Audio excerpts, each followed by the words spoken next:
তোমারও কি গণিতের বই খুলতেই ভয় লাগে? গণিতের প্রশ্ন দেখলেই কি মনে হয় মাথা কাজই করছে না? কিংবা কখনো কি এমন মনে হয়েছে, দূর, আমার দ্বারা গণিত কোনোদিনও হবে না?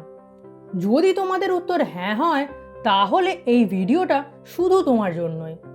কারণ আজ আমি তোমাদের সাথে শেয়ার করব এমন কিছু সায়েন্টিফিক পদ্ধতি যা তোমাদের অঙ্কের ভয়কে একেবারে দূর করবে এবং আগামী মাত্র 30 দিনে তোমাদের অঙ্কে দক্ষ করে তুলবে। তোমাদের সাথে আমি মোট 3টি পয়েন্ট শেয়ার করব। তোমাদের মধ্যে যারা গণিতের ভয়কে দূর করতে চাও তারা পয়েন্ট নাম্বার 2 দেখো, এবং তোমাদের মধ্যে যারা গণিতে একটা ভালো রেজাল্ট করে সবাইকে চমক লাগিয়ে দিতে চাও তারা পয়েন্ট নাম্বার 3 দেখো। সো ওয়েলকাম ব্যাক, আমি সোমা হুদাতি আর তোমরা দেখছো সমস্যার অবসান YouTube channel. Point number 1, understand the concept. গণিতে ভালো রেজাল্ট করতে গেলে একটি বিষয়ের ওপর সব থেকে বেশি জোর দিতে হয়, ফর্মুলা। দেখো, একটা বাড়ি তৈরির জন্য যেমন ভিতটা দেওয়া সব থেকে বেশি ইম্পর্ট্যান্ট, তেমনই গণিত শেখার জন্যেও সব থেকে বেশি ইম্পর্ট্যান্ট হলো ফর্মুলা। এবার অনেক স্টুডেন্ট মনে করে যত বেশি ফর্মুলা মুখস্থ করা যায় ততই বুঝি ম্যাথে বেশি নাম্বার পাওয়া যায়। এটা কিন্তু একদম ভুল ধারণা। মনে করো একজন স্টুডেন্ট 20টি ফর্মুলা মুখস্থ করেছে, আর একজন স্টুডেন্ট 8টি ফর্মুলা জানে, এবং সে এটাও জানে প্রতিটি ফর্মুলা কখন ব্যবহার করতে হয় এবং তার পিছনের লজিকগুলো কী। এখন পরীক্ষায় যদি বইয়ের বাইরে বা একটু নতুন ধরনের কোয়েশ্চেন আসে, তাহলে কে ভালো পারবে? অবশ্যই দ্বিতীয়জন, কারণ সে শুধু ফর্মুলা মুখস্থ করেনি, বরং কনসেপ্টটা বুঝেছে। তাই আজ থেকে শুধু ফর্মুলা মুখস্থ না করে প্রতিটি ফর্মুলার পিছনের লজিকটাকে বোঝো। বিশ্বাস করো, তখন দেখবে গণিতে আর ভয় করছে না, বরং অঙ্ক করতে বেশ মজা লাগছে। Point number 2, real life math.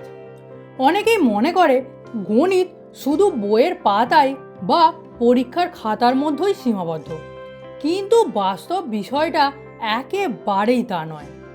একবার ভেবে দেখো তো, তুমি যখন বাজারে গিয়ে কোনো জিনিসের ডিসকাউন্ট হিসাব করো, বা ক্রিকেট ম্যাচ দেখার সময় দলের রান রেট হিসাব করো, কিংবা মোবাইল রিচার্জ করার সময় হিসাব করে দেখো যে কোন রিচার্জ প্ল্যানটা লাভজনক হবে, তখনও কিন্তু তুমি গণিতেরই ব্যবহার করছো।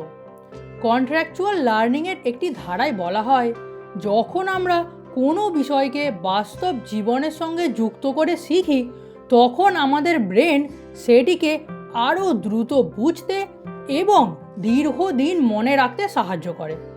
তাই আজ থেকেই চেষ্টা করো বইয়ের প্রতিটি অধ্যায়কে বাস্তব জীবনের কোনো না কোনো ঘটনার সাথে মিলিয়ে দেখতে।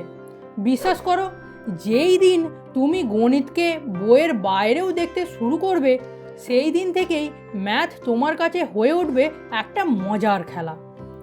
এবার আসা যাক এই ভিডিওর সব থেকে ইম্পর্ট্যান্ট ও লাইফ চেঞ্জিং পয়েন্টে। Point number 3, growth mindset.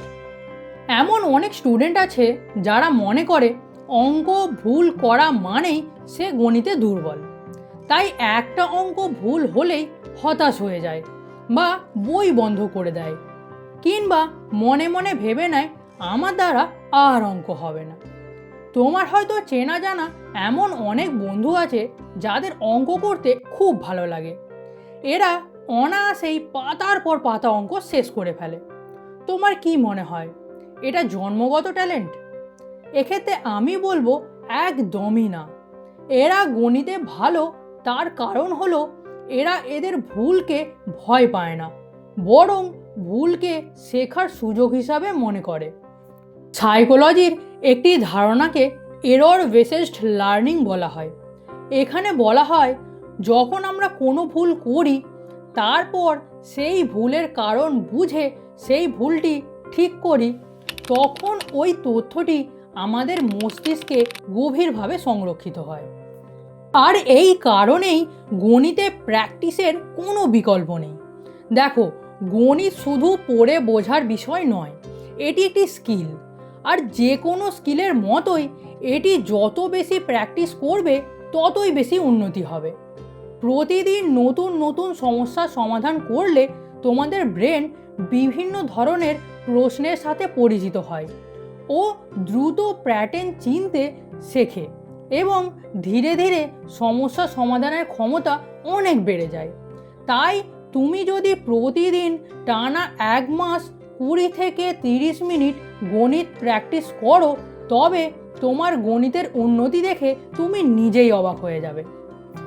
তো আজকের ভিডিওটা এতটুকুই। তোমরা যদি পরীক্ষার হলে উত্তর লেখার সঠিক কৌশল জানতে চাও তবে এই ভিডিওতে ক্লিক করো। আর তোমরা যদি 7 দিনে সিলেবাস শেষ করার স্টাডি প্ল্যান জানতে চাও তবে এই ভিডিওটায় ক্লিক করো।